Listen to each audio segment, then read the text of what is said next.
কিন্তু বন্ধ হয়ে গেল। আবার যদি চালাই, এখন আমরা কারেন্টের লাইন দিয়ে দেখবো এটা অফ হয় কিনা, কারেন্টের লাইন দিয়ে দেখবো অফ হয় কিনা।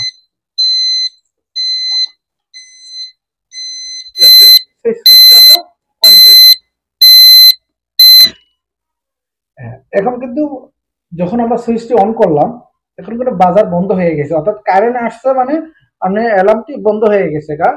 আর আপনাকে এই সুইচ ডাইরেক্ট সরাসরি অন করে রাখবেন অল টাইম, কখনো আপনি বন্ধ করবেন না, তাহলে আপনারা সিস্টেমটা বুঝবেন না।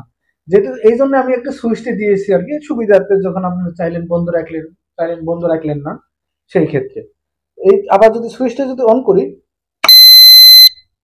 অ্যালার্মটা কিন্তু বাজা শুরু করছে।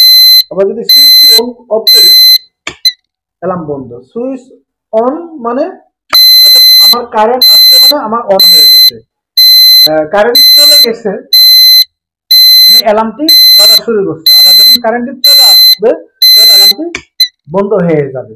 এই সিস্টেমটিকে আপনাকে অল টাইম অন করে রাখতে হবে, অফ করে রাখা যাবে না, তাহলে আপনি বুঝতে পারবেন না যে কারেন্ট কখন গেল বা কারেন্ট কখন আসলো।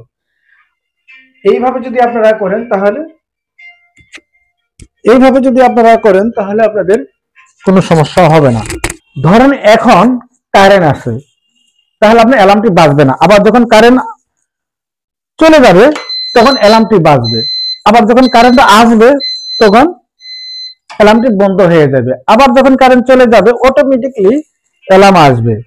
ধরুন এখন কারেন্ট নেই, অ্যালার্ম বাজতেছে। আবার যখন কারেন্ট যখন আসলো অ্যালার্ম বন্ধ হয়ে গেল। আবার যখন কারেন্ট চলে গেল তখন অ্যালার্ম বাজা শুরু করলো। আবার যখন কারেন্ট আসলো তখন অ্যালার্ম বন্ধ হয়ে গেল। এই অটোমেটিক সিস্টেমটি অটোমেটিকলি ভাবে কাজ করবে যদি আপনারা লাইন কখনো বন্ধ রাখবেন না।